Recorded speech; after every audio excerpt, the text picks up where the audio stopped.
Hey, my day blew up on me, so I thought I'd hop on and do a quick video. I had a 9 a.m. appointment, which was a no-show, and when you've only got a couple of them a day, it screws up your day. So, listen, before I get into this, I think there's a fine balance whenever you're talking to an audience between showing your emotion and how you really feel about something and making sure that you're in control.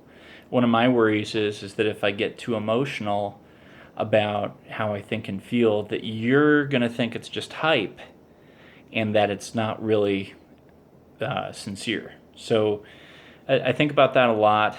And the end of that whole thought process is maybe it just doesn't matter and I should say whatever I want to.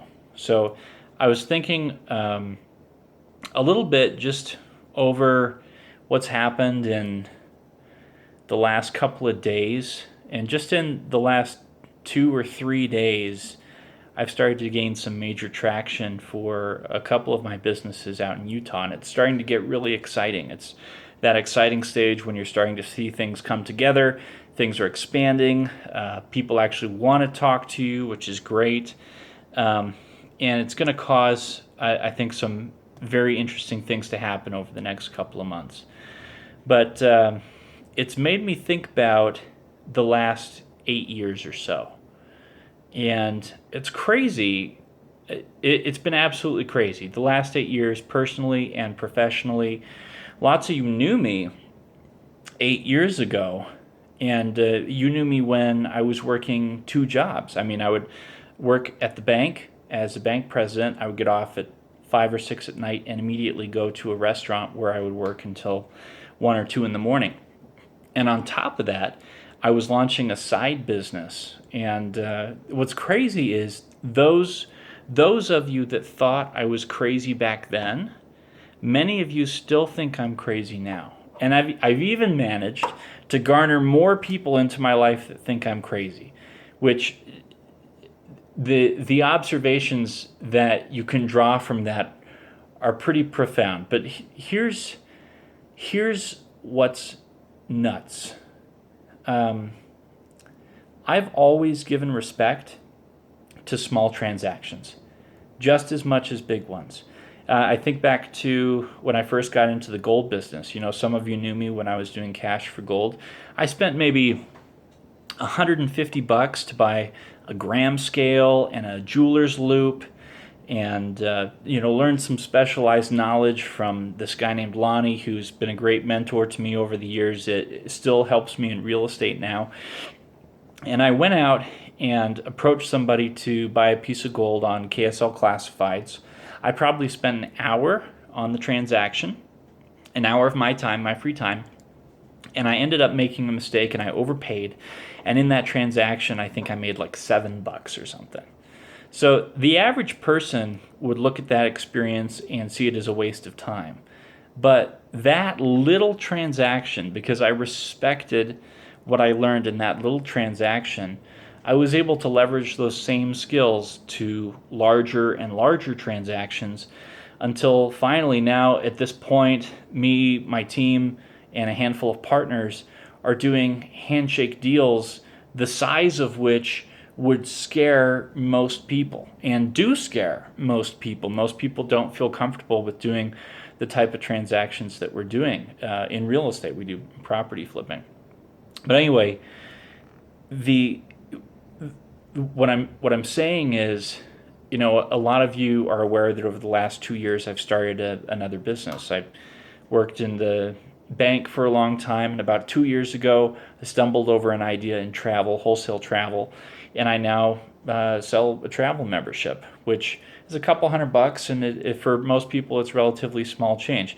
Well, this is what's crazy, is that I still get people who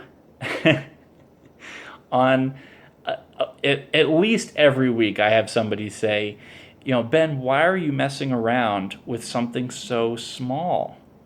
When I first started out, I think the goal was to have residual revenue somewhere between $300 and $1,000 a month, which sounds really small to a lot of people. But I want you to think about this for a second. The average baby boomer right now is retiring with less than 75 grand in savings. The average Social Security payout on a monthly basis is somewhere between like $1,000 and $1,200 a month. That's not enough for most people to live the kind of life that they want to live. And if you can establish recurring revenue of any sort, even if it's only, I don't know, like $300 to $500 a month, you do the math on that, that would be equivalent to having 75 grand in savings sitting in a bank account earning 5% a year. Now, for a lot of people who I knew out here in Colorado, 75 grand isn't a lot of money. But there's a lot of people that's a lot of money to. And I don't think we can sneeze at $300 to $500, especially when you consider that, in your job right now, you're working an hourly rate or you might be on salary. Well, how much is 8 hours of work worth to you? Maybe it's worth, I don't know, $150, $200, $300 a day. Well, what I'm doing, we can take the average person with no experience and in 40 hours of work, establish a recurring revenue that will come to them forever. So which would you rather do? Would you rather give in to the American addiction and be happy with that paycheck on a weekly or bi-weekly basis? Or are you willing to devote 40 hours of work of free time towards something that can pay you a chunk of money forever? And that's just where it starts.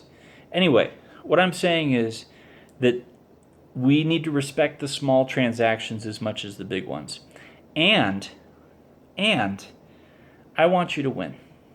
The reason I'm still doing what I'm doing is because liberty, personal freedom, has always been more important to me than anything else.